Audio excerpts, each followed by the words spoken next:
In the fall of 2009, I was the editor of military.com.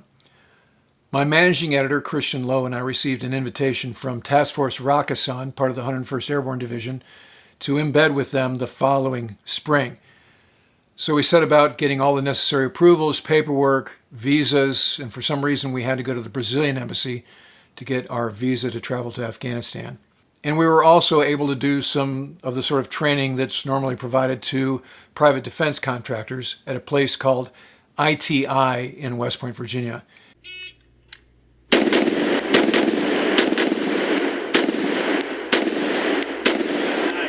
Nice, good job. Now, one thing to think about with this, you know that the target you got to shoot is right next to it. I want you to move the gun faster. And when you move the gun, I want you to concentrate the movement with this hand. So, boom, boom, boom, boom, boom, boom. So when I shoot 3 targets, it should sound like I'm shooting 1 target.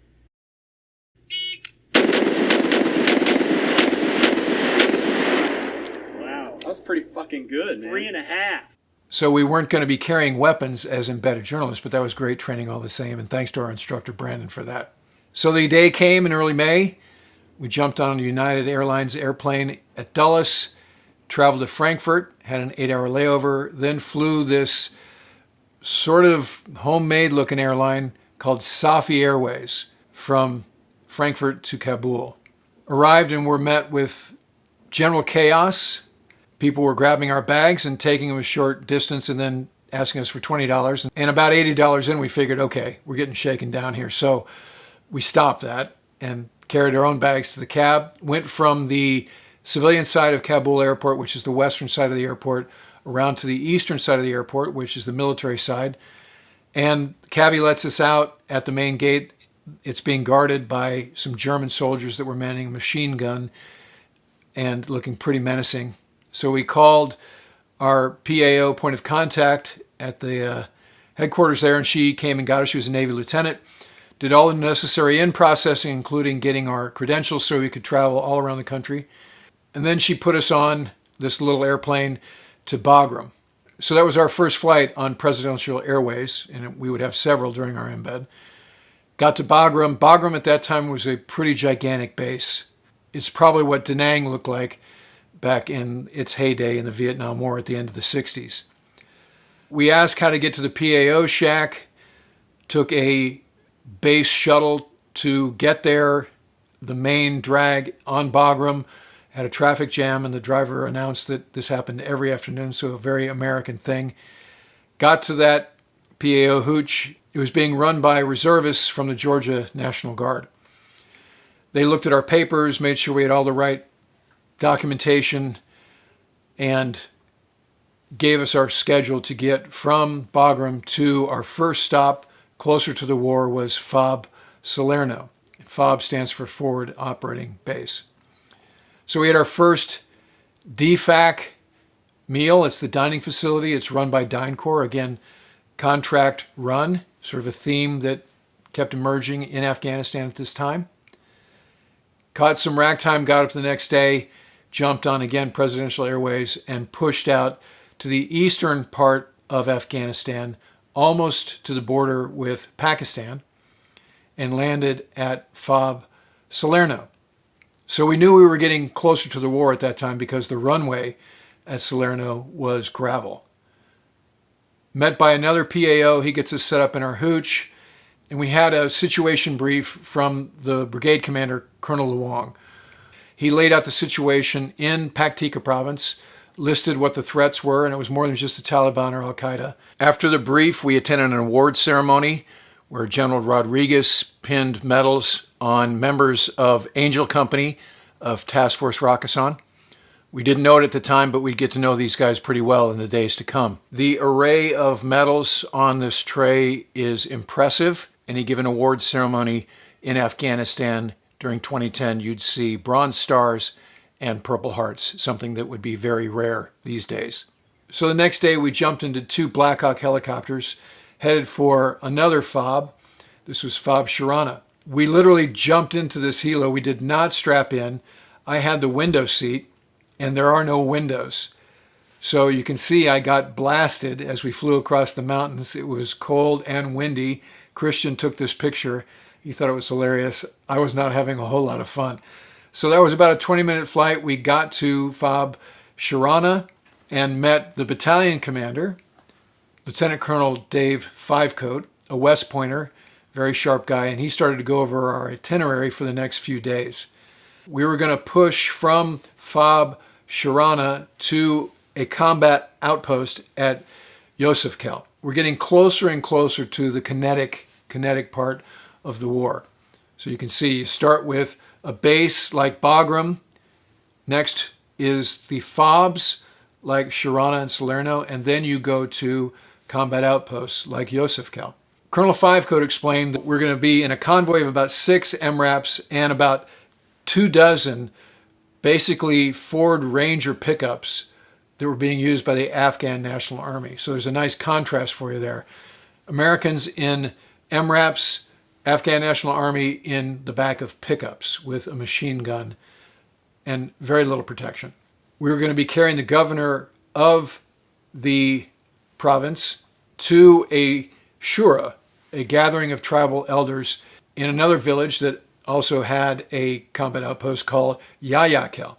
Now, Yosef Khel was a hotspot because there was a lot of trade and there was a lot of resources there that the Taliban didn't want to just totally give up. I jump in the MRAP with Colonel Fivecoat and the governor, who's dressed in this sort of very elegant silk flowing robe. We only traveled at about 20 miles an hour because we're trying to keep our eye open for potential IED traps.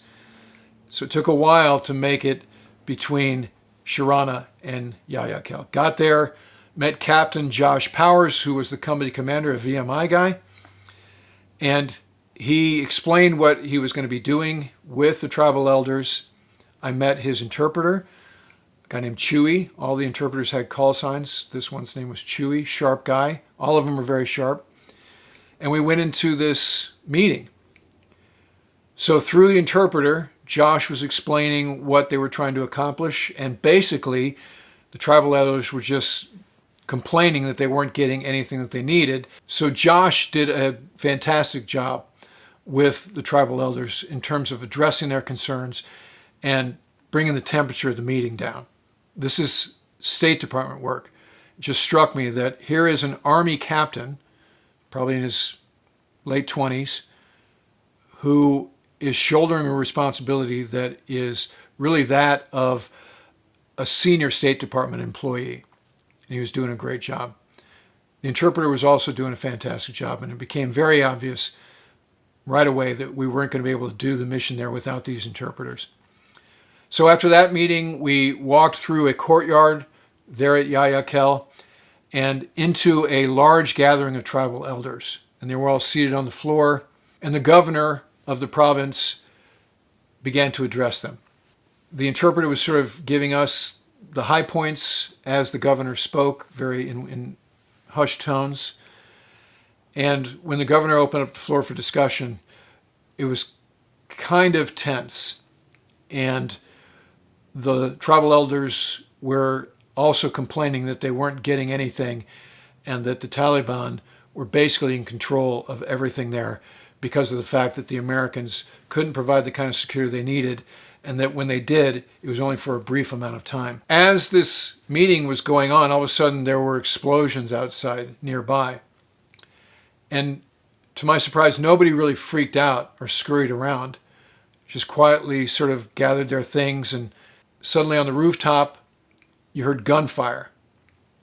So Colonel Fivecoat turns to me, he's like, "You can either join us for lunch or you can go up on the roof and watch the fighting."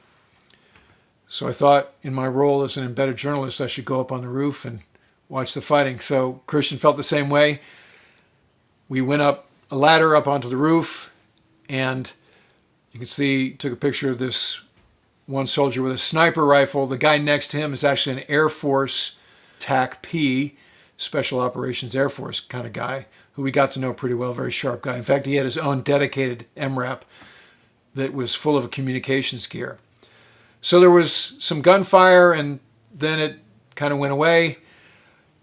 A Hornet did a moto pass, as they call it, a motivational pass, without dropping any ordnance. That was actually the only naval aviation asset I saw during my time in country. And I asked the TACP if he knew what squadron it was, and he said it was VFA 143. So I'm like, hey, I was in VF 143, when they had Tomcats. So that was sort of a small world kind of thing. Did my heart good to at least see an airplane overhead, never mind whether or not it dropped ordnance. After that, we got back in our MRAPs and made the trip back to Combat Outpost Yosef Khel. At Yosef Khel, just like all the combat outposts, there's no running water, and it's all generator electricity. The bathrooms look like this. Basically, there were PVC tubes that were buried in the ground, and the commodes were wood cutouts. And so it was pretty Spartan living. A lot of Cliff Bars and packaged tuna fish, stuff like that, crackers, and some MREs. So we jumped back in a couple of MRAPs and started to carry out another mission, which was to verify the polling stations around Yosef Khel. So the national elections were coming up, and they had some coordinates where they had been allegedly before, but when the platoon leader and the platoon sergeant asked the locals if they knew where the polling station had been before, they acted like they had no idea that there had been one at all or what elections were. So it was obvious there was a lot of work to do to get these folks into the 21st century. So I was struck by the demeanor and the attitudes of this one shepherd we came across in this field. And this guy had a long beard and long hair. He kind of reminded me of All Things Must Pass era George Harrison. Very calm aura about him. The platoon leader, Lieutenant Smith, handed him a prayer rug wrapped in cellophane, which was a gift they would give to the locals, and he very readily accepted it. And through the interpreter, he just said, "What's going on?" And he explained that during the summer, he lived here, and he pointed off in the distance, "That's my kulad, and that's my son and my daughter, and those are my goats. I'm sort of a simple man, and this is what I do." And during the winter, he said, "I go and live in Pakistan and freely travel between the two whenever I need to." So in essence, he didn't really recognize the border in the same way that the Western world does. He just went where he had to go. So it struck me at some level that maybe the promise of the Western world, had no traction with him. Like he was fine. He's like, "I'm good.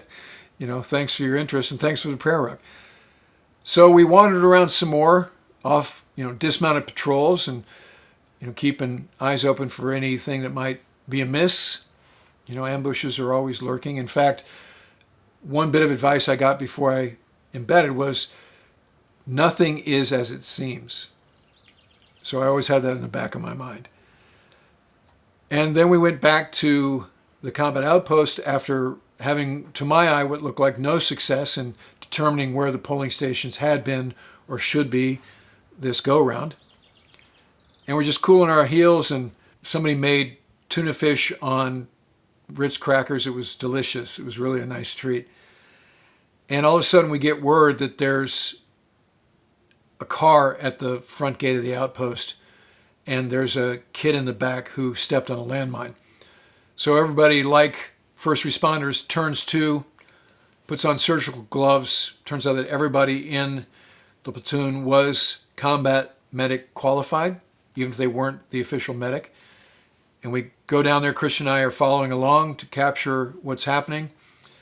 And there's this probably late teen-aged male in the back of this car who has got one of his legs blown off at the knee. So these guys were super professional. They took him out. You can see in the footage here, this guy was in great pain.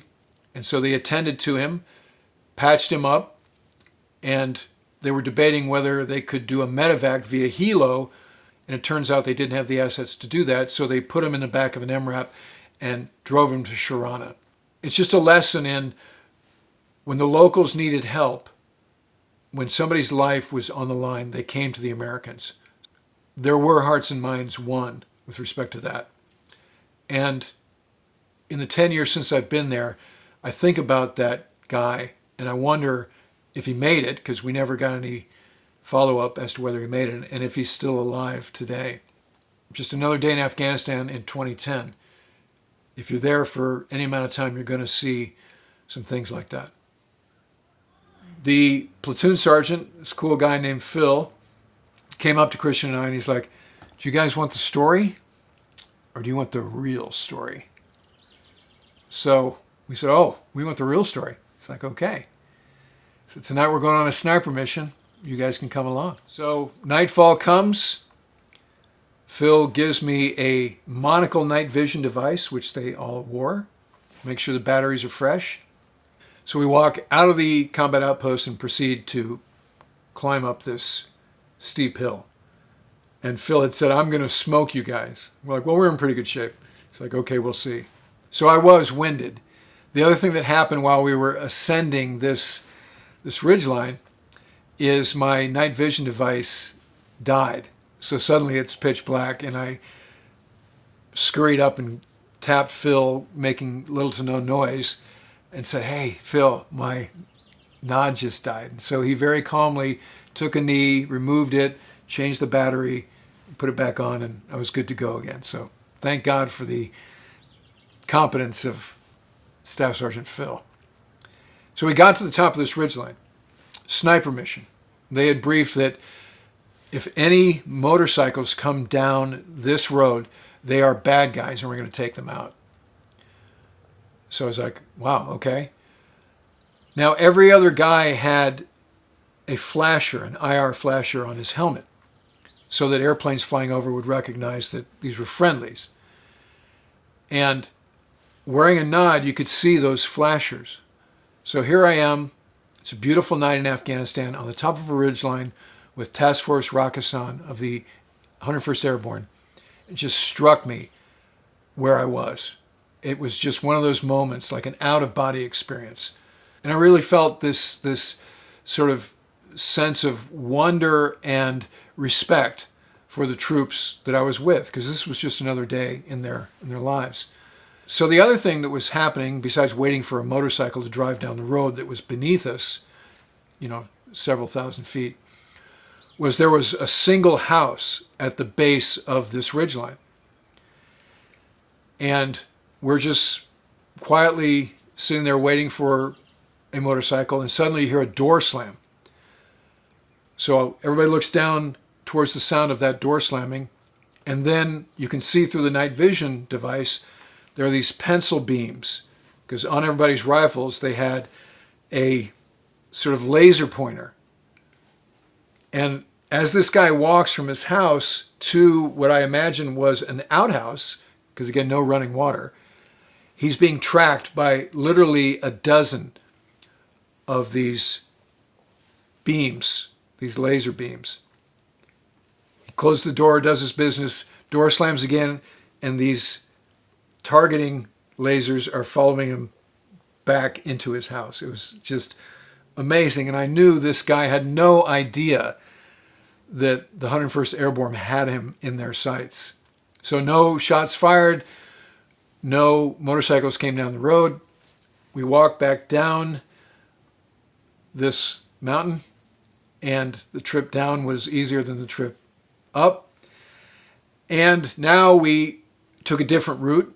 You don't want to backtrack the same way you came. Best practice of infantry. We walked through a village. So total darkness, no lights, no fires burning, and a dog started to bark at very close range. I will never hear a dog barking at night the same way again after that.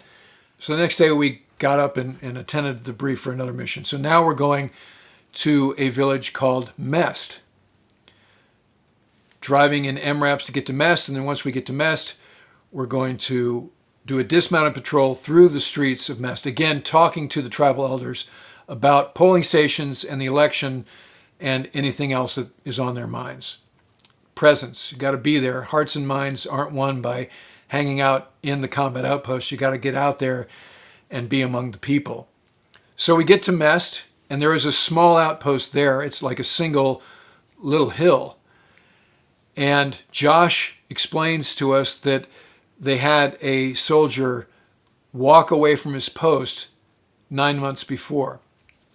His name was Bo Bergdahl, a name you might recognize because his situation became very well known as the months wore on, and his parents were petitioning for his release to the Taliban. So apparently one night while he was on guard duty, he just said to somebody else, "I'm going to go find a party." And he just wandered off of the outpost into the streets of Mest, never to be seen again until he was part of a Taliban video. The Bo Bergdahl situation was not public knowledge at this time, so I imagine I was one of the first, other than the soldiers around him, who knew this story. So we traveled the streets of Mest by foot. The officers, Lieutenant Smith and Captain Powers, talked to groups of the locals, tribal elders, and just regular folks. Here's a short video that shows you what those conversations were like. About the school, about the medical. So they need to continue, they need to learn something. Have you guys heard anything about the crazy shit that the Taliban is doing these days?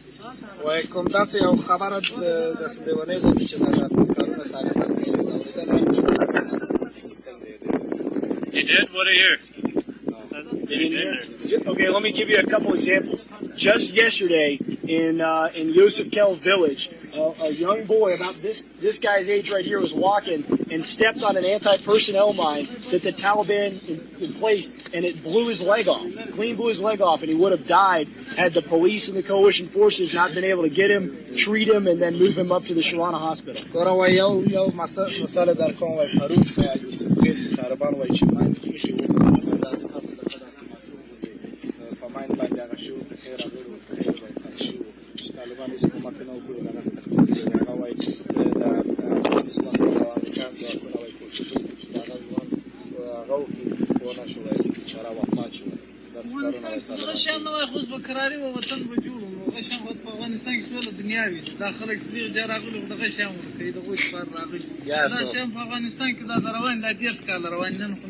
We know, so that's why you guys are here, to solve those kind of problems. And then 2 days ago in Yayakhel district, the Taliban fired 4 mortar rounds. About from here to the wall was the distance to the school, where children were in the school. What kind of crazy person fires mortar rounds at a school when there are children there?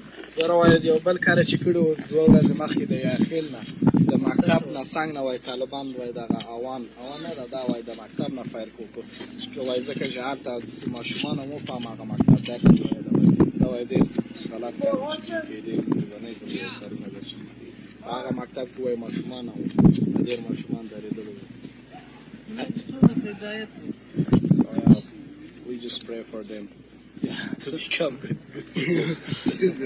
Somebody needs to. They're acting crazy. I think the key thing is that these guys need to put their weapons down and come back in, start acting like regular people, and take part in this government, which is in control of this country. You know? So that video sort of captures the dynamic that was present throughout the entire 20 years we were in Afghanistan, which is Josh is trying to state the case about the threat of the Taliban, trying to get the locals fired up about their own security, and you hear that one guy say, "Well, that's why you're here," as if they don't have any responsibility for their own security. And as long as the Americans are there, then they don't have to worry about it. So that night, back at the combat outpost at Yosef Khel, we actually got to shoot some of the weapons off the roof. So here you see the video of me shooting an M203. So that, again, was a lot of fun to be hands-on. The next day, we went back to FOB Salerno from combat outpost Yosef Khel. So we had about another day before we had to start thinking about getting down south to Kandahar. And the way south is you got to go north, or in our case, northwest, because all roads go through Bagram. You can't go from FOB Sharana to Kandahar. You got to go from FOB Sharana to Bagram to Kandahar. So you have to build in another day of slop in there. So we went over to FOB Rushmore, which is smaller, near Sharana. and met with Josh Powers again. So he took us to lunch with the chief of police, the Afghan chief of police, and he explained that we're going to eat the local cuisine, and it's an insult to not eat everything. So we're like, okay, got it. We'll eat everything. We got in there, and this food was, let's just say, kind of challenging. Like goat skulls with brains and different partially cooked things, and it did not taste very good to me. But of course, I've got a Western palate, and I've been eating Cliff Bars and drinking Red Bulls for the last 4 days. So we gutted it out and didn't want to insult the chief of police and did what we had to do. So that afternoon, we participated in an air assault using a pair of Chinooks that were flown by the New Hampshire Air National Guard. So first we attended the sand table brief, which was conducted around a rough replica of what the objective would look like. And there were 2 platoons of Americans involved and a platoon of Afghan National Army involved. So I'm looking around and watching the Afghans, and it didn't look like they were paying attention. It actually looked like they could give a shit. They're just standing lackadaisically looking around like they're bored. Again, it struck me that maybe they're not taking their own security seriously here. And as long as we're there, that they were allowed to not care. Also, there were guys standing on the rooftops around the brief that could hear us. They were within earshot. And I was thinking, are they relaying the plan to the Taliban where we're going? It didn't seem very secure to me. A couple hours later, we jump on these H-47s, and I shot this footage as we were landing at this village of Ate-Kanik in the eastern part of Paktika province, very close to the Pakistan border.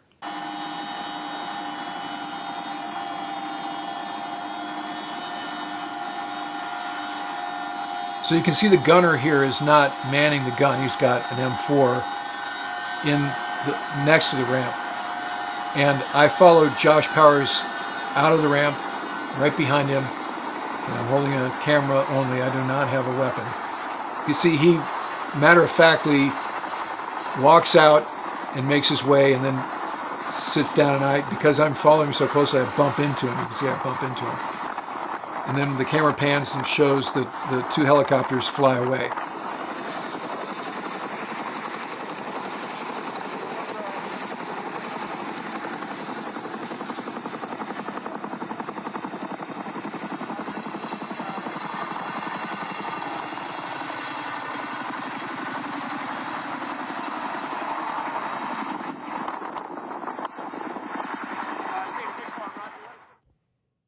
Start to make our way towards the center of Ate-Kanik in accordance with the plan. Christian was with the other platoon, so he and I were across the village from each other. And suddenly you hear a rifle shot, and radios are crackling. What's going on? Well, it turns out that one of the Afghan National Army guys shot himself in the foot. That was the only shot fired during this assault. So we all circle up once we've ensured there is no Taliban threat. We hear through the interpreter that there were some Taliban there, but when the helicopters started being heard, they ran away. And the platoon did capture a small weapons cache. You can see it here. And they also took a guy into custody, which caused great hue and cry from some children. I don't know if they were his kids or this was just an act. Again, nothing is what it seems as I was advised. But they zip-tied him and took him away. And then we did another mini shura. And here's a picture of all the assembled males of the village. No females were ever seen basically during our entire embed. You can see the village here had sort of this cool architecture. Looks like something out of a Monty Python movie like Holy Grail with horns on the tops of these minarets. And at sundown, we walked out of the village through a valley and up to another plateau on an adjacent hill and waited for it to get completely dark. And the helos showed up. We jumped on the helos, got back to FOB Rushmore, and had sort of a mission debrief around a big bonfire, which was kind of fun. So the next day we left Sharana, went back to Bagram with an eye on making it down to Kandahar. Hang out in our hooch, ran into a guy named Sean Naylor, He's another military journalist, and he was basically just hanging out in Afghanistan as long as his employer would allow him to. And he could live on the land. As an embedded journalist, you're being hosted by the U.S. military. So you don't need any money. They feed you. So you could stay there for a long time. And Sean had been there for about 6 weeks, and he had no plans to go back. He was basically just filing stories from Afghanistan. And, his company was happy to have him do that. So it was good to catch up with Sean, our colleague. And the next day we pushed south again on Presidential Airways to Kandahar. So Kandahar is pretty far south of Kabul, and there's a major international presence there. And we noticed that the first meal we had at the DFAC there. So I ran into a V-22 pilot there who I'd worked with before when I was working V-22 program, the job I had before assuming the editor job at military.com. And I'm catching up with him. He's a Marine Corps major who was flying the CV-22, which the special operators were using for their missions. And this guy said, hey, you should go over there to Camp Chapman and see if those guys won't tell you what they're doing. These guys are, badass special operators. Christian like, whoa, that'd be a great story.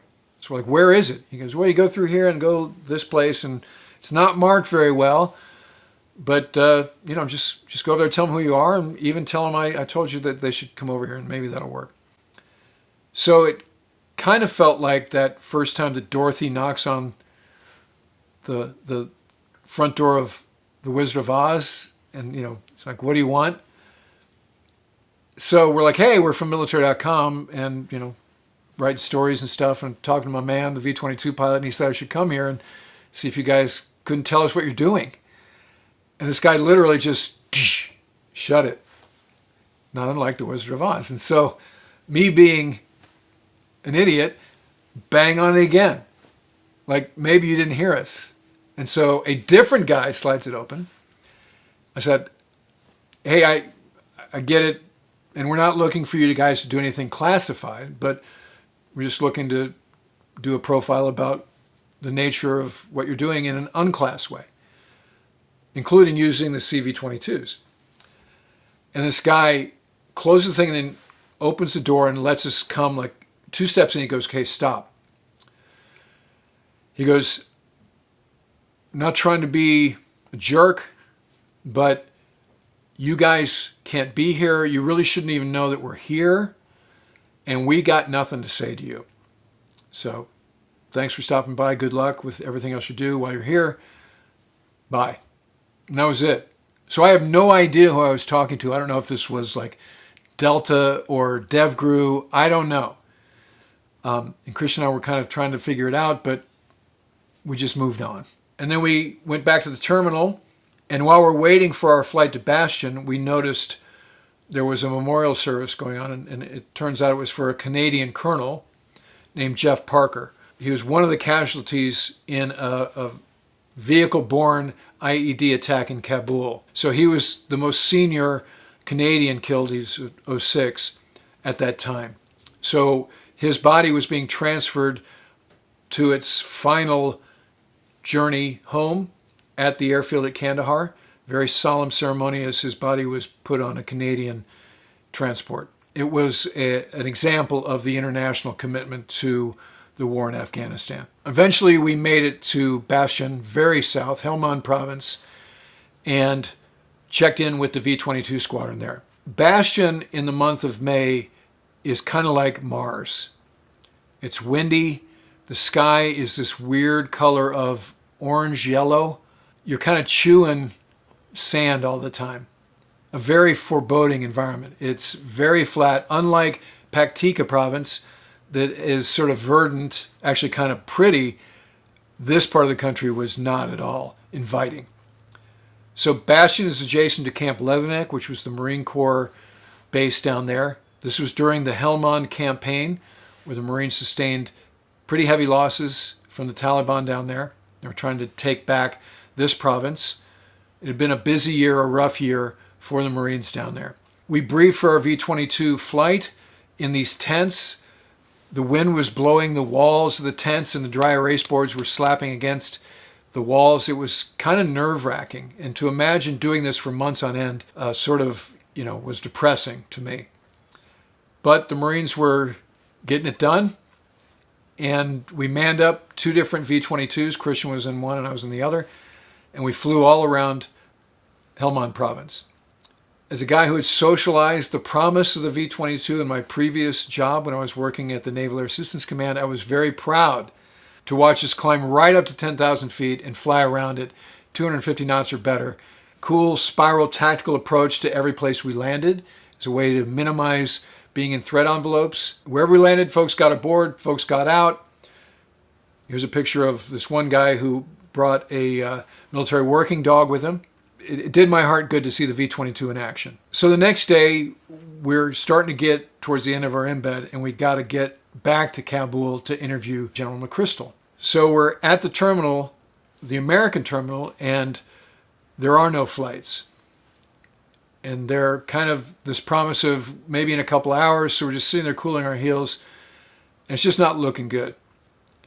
And the guy was like, oh, I think we're going to have one, and then it didn't show up, or we're starting to be in danger of missing our scheduled time with General McChrystal. And that was an important anchor in our embed. So we were not eager to miss that. So suddenly the guy at the desk on the American side says, hey, you guys are journalists, right? I'm like, yeah. So, well, you don't have to stick with Americans. You can go over there with the Brits. Like, oh, okay. So we wander in there and we show our credentials. Hey, Americans, we need to get back to Kabul. Got to interview General McChrystal. You got anything going? And they're like, yeah, mate, we got a C-130 that's leaving in an hour. Will that work? We're like, yeah, that'll work. Walk up the ramp of the C-130, a little while later, and these guys are super cool. Like, cash out, fall asleep, whatever you guys need to do. Very British hospitality, and we were super glad that they saved the day and had this airplane, the C-130, heading to Kabul. So right before we're starting our descent into Kabul, they wake us up and we get strapped in for the approach, and the airplane starts to do some pretty dynamic maneuvering on the way in. And then suddenly out the little windows you can see flashes of light, like they're blowing off flares, and you can hear the engines coming up and down and raging back and forth. And we land. We're like, what was that? And they go, yeah, we got shot at on the way in, so we had to do some evasive maneuvering. The action never stops when you're in Afghanistan. It's 3 a.m. We called our PAO, the Navy lieutenant. She took us a few attempts to get her, to wake her up. She reluctantly comes to get us and gives us our assignment in a hooch that's full of people. So here we are walking in, waking people up at 0 dark 30, and we find our racks, and exhausted we crash out for a little bit. The next day we had some time before our interview with General McChrystal the day after that. So we went to the KAOC, which is the command center there at Kabul, and it's like mission control. It's just a gigantic room. And this is General Rodriguez, who is one of the high-ranking officers there at that time. So he's sitting in this big chair, and these screens are just surrounding him, and he's getting briefed on the SIGACs. And so here's a SIGAC happening here, and this is happening here, and in Paktika province this happened. So we had a sense of kinship with what was going on there. We felt sort of buy-in with our friends out there in Angel Company. But it just struck me that the tooth to tail here is really out of whack, meaning a single Taliban ne'er-do-well that fires an AK-47 sets in motion this machine that is very disproportionate. You hear a rifle shot, infantry turns to on the roof of a combat outpost supported by Apaches and drones and fast movers like the Hornet we saw, satellites, so forth and so on. So that's a uniquely American way to fight an asymmetric war. And that's why it's taken us so long to get out of there, by the way, because the footprint is substantial. So the next day, we had our interview with General McChrystal. So this time we had to go into Kabul proper. We had to leave the confines of the base there at Kabul. We kind of tried to disguise ourselves. I had a pakul, which is this Afghan hat, and we had shamags, these scarves, and dressing sort of like, hey, we're not Americans, which, you know, it was hard to mask the fact that we were very tall, you know, Anglo-Saxons in Afghanistan. I had bought this pakul at a bazaar that was there on base at Kabul, and I also brought this prayer rug. Each one's different, and this is the one I have here in my office. So you can see you've got the dove of peace and different things, but the thing that's interesting here is this 9/11 thing at the top. You know, they have the airplanes hitting the Twin Towers for some reason. So this is one of my souvenirs from the embed. The other thing about this cab company, there was the only one cab company that you could use, and you were told, here's the password that the driver has to say to you when he pulls up. If he doesn't say this password, then don't get into the cab. So we go to the front gate, again, past the machine gun emplacement, and cab pulls up, the guy says the password, we jump in. Go to ISAF. This is a maze of security to get into the compound proper, as you might imagine. Very high threat environment. We get there, and we're talking to the public affairs folks, a couple of Army lieutenant colonels, before they're going to escort us over to this press conference. So it turns out it's not just us and General McChrystal one-on-one. We're part of a press conference. And they said, hey, we'll give you guys the first question, though. And so we did have that luxury. The other thing they said, because they were sort of joking about how they're talking to military.com instead of, you know, CBS News or Time Magazine. And they said, oh, well, we'll talk to anybody. In fact, a few weeks ago, we talked to Rolling Stone magazine, which proved to be famous last words a few weeks later. Went across the street to this conference center, and then I asked this first question. So check. You mentioned a strategy to provide time and space. I think when President Obama gave his speech at West Point back in February, he set an expectation that we'd start the coalition, or at least the American part of the coalition force, would start to withdraw in the summer of 2011. And I think the American public thinks that that's the case, and so do some lawmakers. We're hearing from the field some concern, both from Afghan political officials and coalition military leadership, that that's not going to be enough time. How would you respond? I think if we consider securing Afghanistan for the long term, it's a long-term prospect. And President Obama reaffirmed in Washington, D.C., and I was able to sit in that meeting with President Karzai, the strategic partnership, an enduring strategic partnership, which is way beyond July 2011. I think that President Obama's decision to begin reduction of U.S. forces in the summer of 2011 really needs to be put in that context, because with the rising capacity of Afghan national security forces and the time and space that we're providing to improve governance and security in that time frame, I think that beginning a measured reduction at that point will be prudent, and it'll be supported by events on the ground. So that answer that General McChrystal gave in 2010 sounds a lot like the logic that General McKenzie used a few weeks ago, for what that's worth. So when the interview was over, they didn't take us back to the ISAF compound. They just dropped us off kind of the middle of Kabul. We realized suddenly, we look at each other like, we're kind of out in the middle of nowhere. So we jumped on the phone, called the cab company. Guys like, yeah, be there in a little while. So we're trying to be inconspicuous on the streets of Kabul.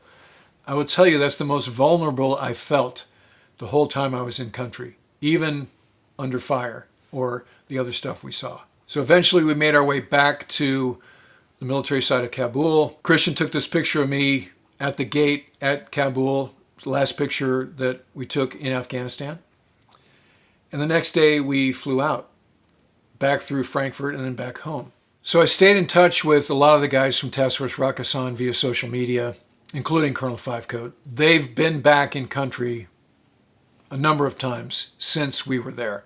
We have to appreciate as Americans that a finite number of warfighters have done the heavy lifting for us in places like Iraq and Afghanistan. So as I'm making this video, there's plans to have us completely out of Afghanistan by the 20th anniversary of 9/11. And as I consider that, I think of the villagers' response to Josh Powers' call to action that they take stock of their own security, and him responding, that's why you're here, and I have my doubts as to whether the country will be able to hold on to the hard-fought gains of the last 20 years.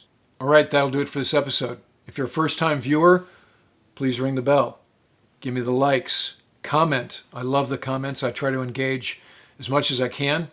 And if you'd like to help me take this channel to the next level, please consider becoming a patron at patreon.com/wardcarroll.